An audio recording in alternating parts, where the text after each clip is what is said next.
Hi, on the Woodpecker today, I continue working on my bandsaw. In this episode, I finish the wheels and the frame.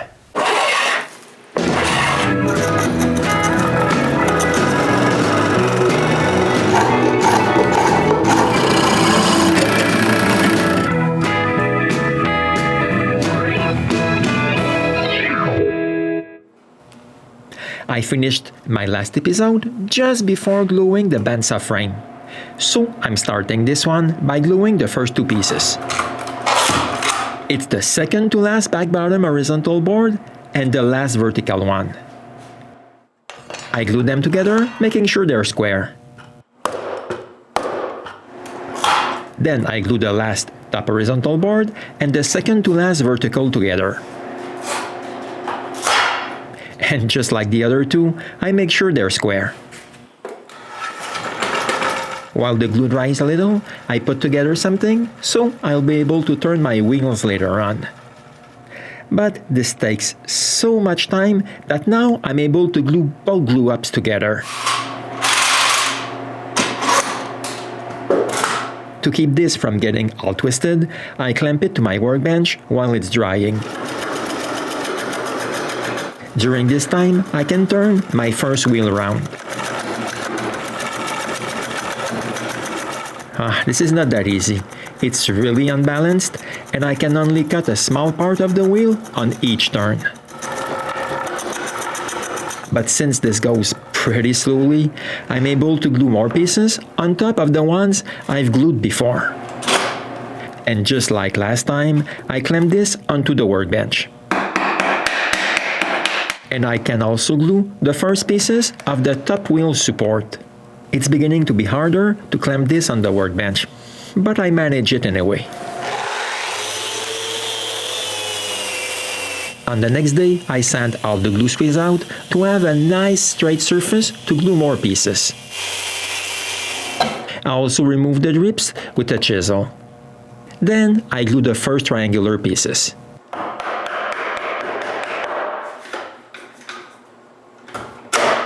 While the glue dries, I can continue to turn my lower wheel.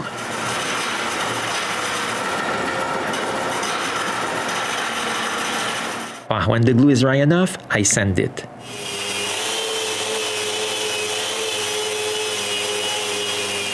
Then I glue another layer on the frame and go back to my wheel. Now that it's completely round, I can check its circumference. I still need to remove about 3 centimeters. But since it's totally round, it goes much faster. I check the circumference quite often, up until I get the right size. Now that I have the right size, I make a crown on top of the wheel without touching the center of the wheel. That's the final result. The last thing I have to do is sand it.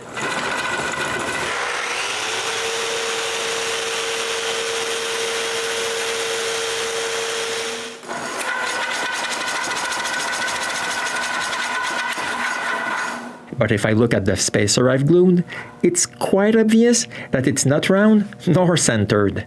I need to fix this.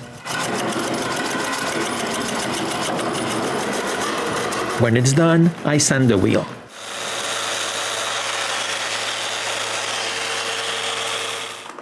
The next day, I can glue another layer on top of what I've already glued.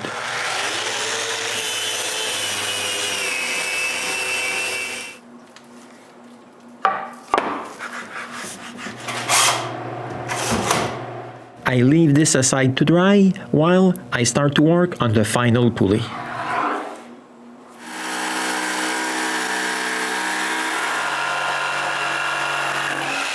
So after roughly cutting its shape, I trace the shape of the flange in the center and cut it.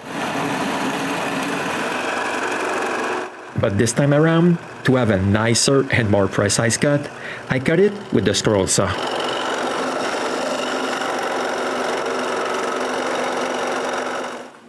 Okay, it's too close to my line. It's too small. I fix that right away.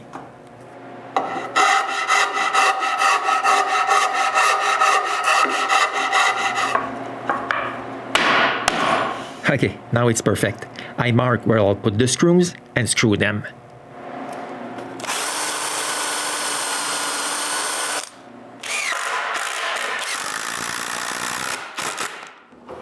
Then I put that back on my makeshift lathe and turn the pulley around.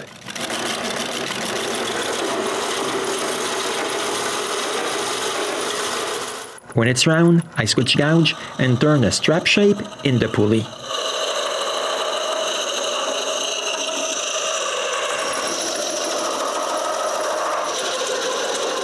From time to time, I check my progress.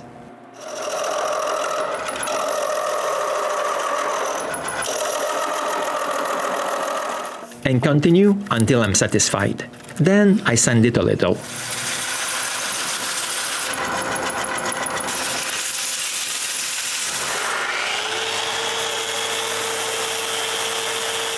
I'm now ready to turn the upper wheel. But first, I trace the shape of the lower wheel onto the upper wheel and remove some wood.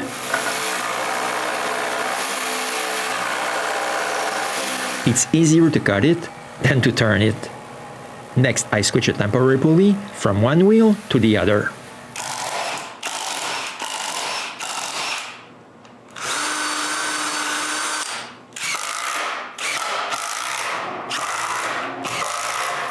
And turn it. But I have one small hiccup with this wheel. I fill the holes with a bit of epoxy and let that aside. Then I can glue another layer onto the frame.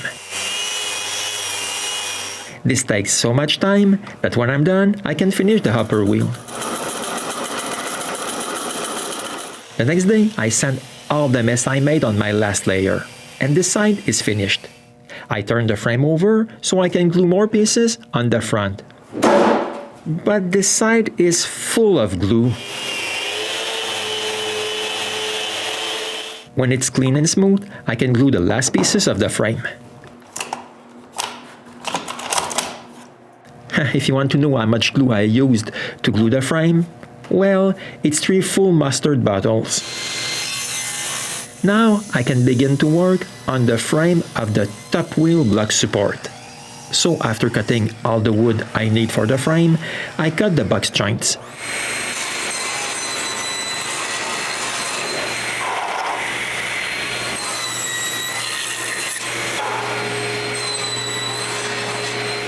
Then I can glue the frame together. I also glue a small piece of wood which will keep the top block support in place. Speaking of the top block support, I need to glue some pieces of maple together to have the right thickness. And while all this glue is drying, I can sand the frame.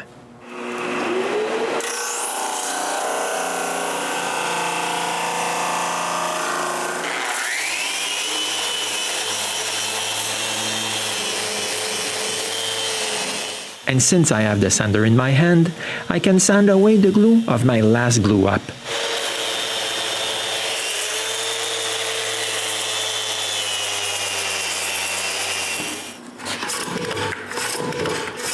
I also need to take care of all the places that I've never sanded before.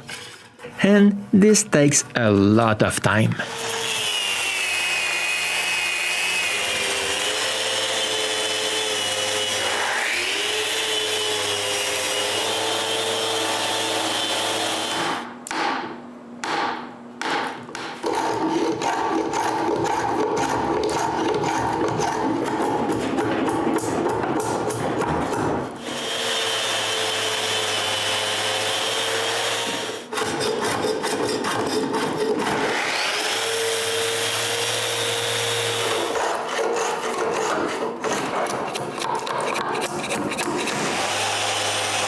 Now that I don't see any glue anymore, I can cut the frame's corners. After marking what I need to remove, I remove it.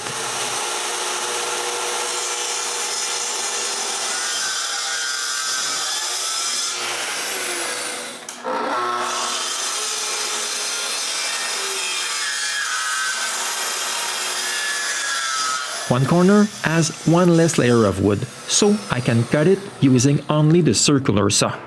But on the other side, I need a handsaw. Then I can remove the saw marks.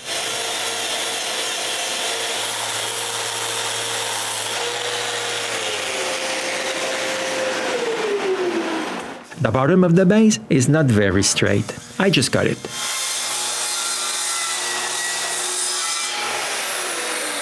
Now that the glue of the block is dry, I can cut it to size.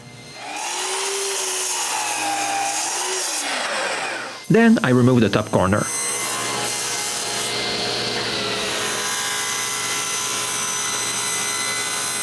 And now I'm ready to drill the big hole for the shaft. The first hole I drill is the one in the plywood. Then into the maple block.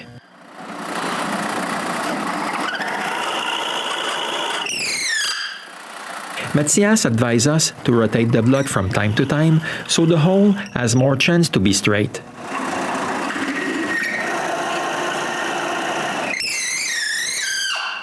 Next, I drill some holes for the T-nut, which will keep the wheel at the right angle.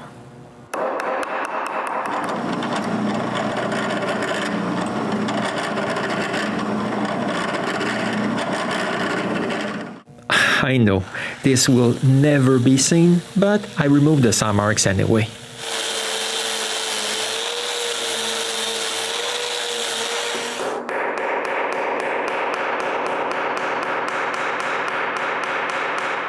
Now I can glue both pieces of the block together.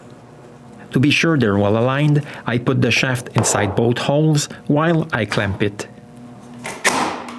But before the glue sets, I remove the shaft.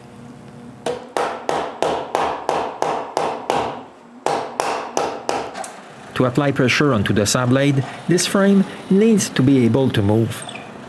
So first, I need to drill a hole for the carriage bolt. But the frame needs a rabbet to be able to slide inside the grooves.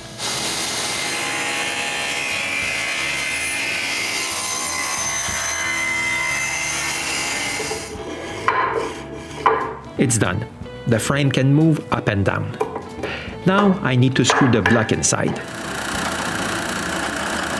First of all, I drill 2 angle holes bigger than the screws. Then I chamfer them.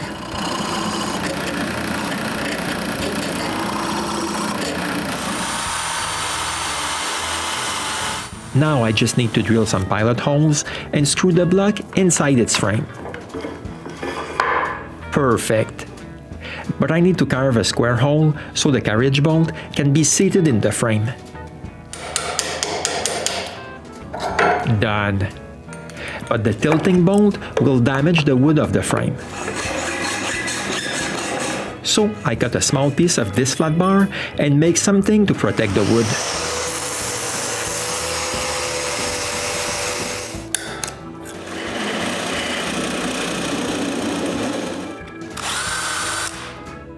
Now everything is in place to receive the upper wheel. I still have a lot to do, but if you want to see the rest, you'll have to come back to the Woodpecker.